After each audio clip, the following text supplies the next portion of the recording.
Hmm. Oh, there. So how? Okay, so there is some latency.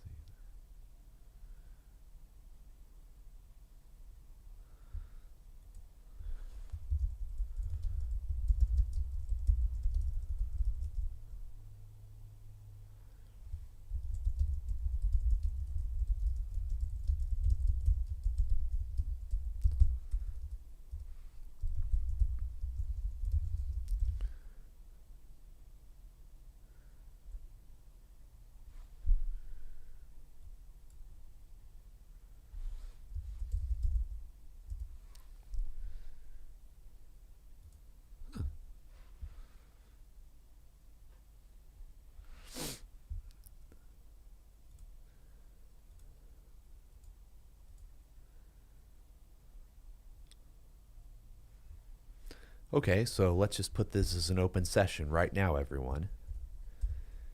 Okay.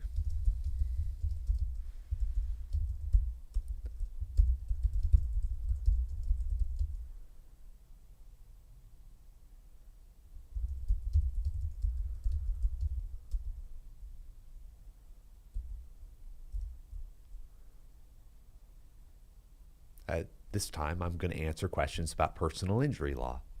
So if anyone jumps on this right now and is watching and they have questions about personal injury law in California, it might be related to an automobile accident, could be related to a slip and fall injury, it might be a dog bite, or it could be somebody that you know. You just have, oh, I just want to talk to this lawyer right now. My name's Alexander Napolin. I'm an attorney here in Southern California. I'm a California licensed attorney. I've been practicing law for nearly 10 years. And if you're involved in an automobile accident in Southern California, I can represent you. I cover all of the courthouses, all of the superior courts down here. And, well, not San Diego. I don't go to San Diego, but Los Angeles County, Orange County, Riverside County, San Bernardino County. I cover all of those courthouses.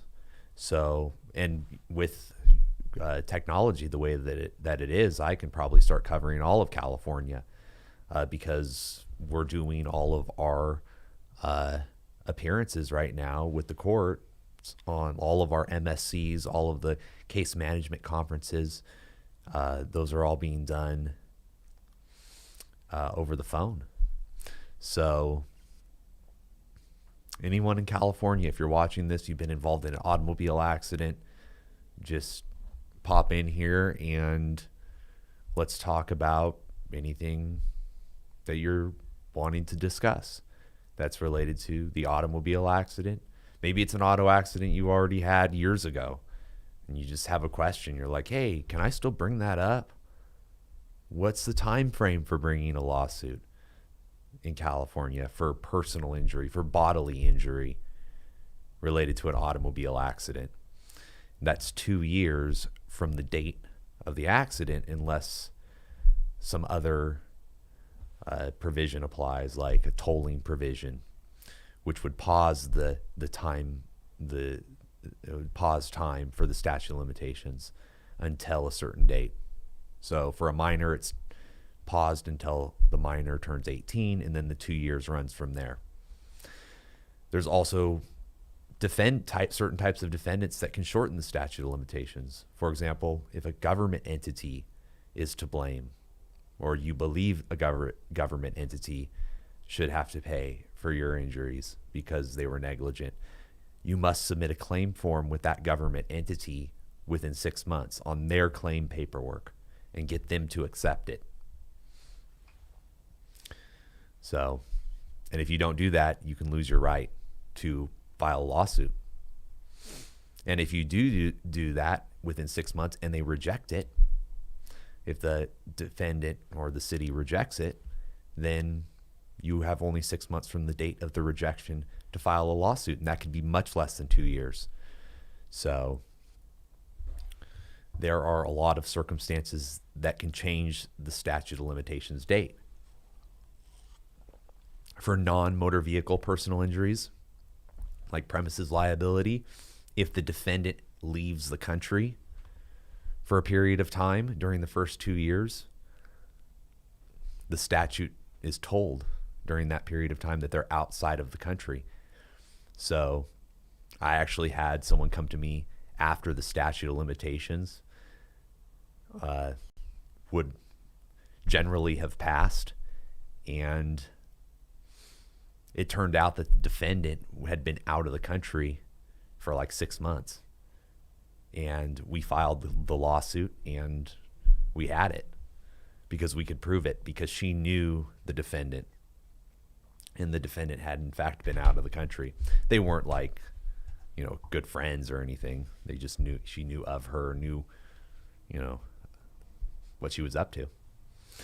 So there's lots of different things that could happen. So you might have questions. And if you do have questions, you should consult with an attorney, because these types of circumstances have to be analyzed by a licensed professional before you can make a decision. So just listening to what I'm talking about now, it's not legal advice. It's just some informational video that you can listen to and learn some stuff from. Maybe it gives you an opportunity to know that you need to speak with a lawyer right now. So I'm just leaving this session open here, leaving it open for anyone to come in and participate. My name's Alexander Napolin. I'm a California injury lawyer. I represent people who have been injured by the negligence of others, and I also do no-fault claims. So people who are injured at work, they have rights to workers' compensation benefits, and sometimes the insurance company isn't providing the benefits that they should be providing, or there's just the need for a lawyer to help through the cumbersome and kind of complex process of workers' compensation. So I have been practicing workers' compensation law for nearly 10 years now, and I understand how it works and how the systems work. It can guide you through it. So if you've been involved in an automobile accident and you're injured, or you had a slip and fall, grocery store, or someone else's premises other than your own, and you have questions, then just hop in here and let's talk. My name's Alexander Napolin. I'm a personal injury lawyer here in Southern California. And, well, guess we'll have to talk about something else then now. No one's coming in to say hello. It says I'm live. It says my connection is excellent. Let's see what we have in the news today. Google.com. I really like Google. I think Google's an amazing company in so many ways. I'm so proud of their exploration into hardware. And I have a Pixel 4a right now. I think it's just amazing. I mean, it's everything I wanted from the 4, really, is the 4a. It's got the fingerprint on the back. If I have a mask on, which I'm going to be masked if I'm out in public ever, I can access my phone and my biometric right from the back. I mean, Apple's bringing it back with the iPhone 13, I believe. I just saw an article this morning. So, way to go, Google, with bringing back that fingerprint right there. I think that was amazing. And look at that. That's like a 3.5 millimeter headphone jack on the 4A. I mean, they took those off of everything. The Pixel 4 didn't have one of those. And that means I can put traditional headphones in, which is amazing. And, the battery life, it's like 3 times the size of the Pixel 4. It feels like it's 3 times. So it goes all day long. Like, I forget to charge it, and still the next day I'm like up and I'm like, oh man, I'm at 13%. I mean, I would have charged my Pixel 4 at least, I don't know, 2-3 times by that point. And if I hadn't, it would be completely dead. So the Pixel 4's battery was bad, and it just was really bad. I mean, I did like the face unlock. That was pretty cool that they did that. But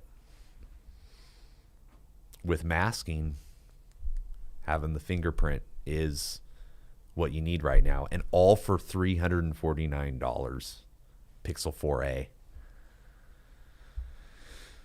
And I know 5G is faster, and I was actually on someone's phone. They had a iPhone 12 with 5G, and it was fast. I mean, it's faster than my network at my house, but I don't think I noticed the difference. I mean, my LTE on this 4A is like, it loads everything just immediately. It's not even an issue operating. So I don't know. Do you need 5G? What are you doing on your phone? I mean, if you're trying to run like a live stream from a remote location and you have a 5G connection and it's going that fast, I think that maybe you'd be able to do some amazing stuff with it. But if you're just like commuting back and forth, or you're going from point A to point B around town, or you're even at home watching YouTube, I mean, streaming it up. If you're at home, you're on your Wi-Fi. I guess maybe you don't have Wi-Fi. But anyway, Pixel 4a, very good deal. And Google products are amazing. I know everybody's all about Apple and this and that, but I used to be a big Apple guy. I had Apple iPhone, and then I started getting the Pixels, and I was like, why didn't I have this the whole time? This is amazing. Well, I guess Android was a little late, and iPhone got into me. So that's what I've had all these years, up until like the last couple of years. I went over to the Pixels. So what else can we talk about? Oh yeah, Google News. I also read the Google News. It curates it for me. It's a little freaky sometimes, this type of stuff that they know about me, but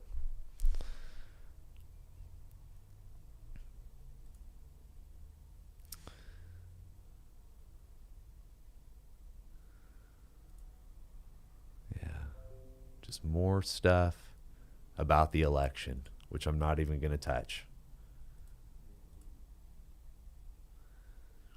Let's just say that we have a great country despite everything that we were going through. I mean, it's part of the growing pains of becoming greater. So we're going to make it, everyone. So we'll skip over the politics and all that stuff, and we'll just wait for Joe Biden to become the next president of the United States of America, which is going to happen here shortly. It will be an amazing day. And Kamala Harris, who is an attorney, a fellow California attorney. And I've heard great things about her. She's going to do an amazing job as our vice president. So I'm excited about 2021. So I'm going to sign off again, stop the stream, and I'm going to go get some lunch and go home.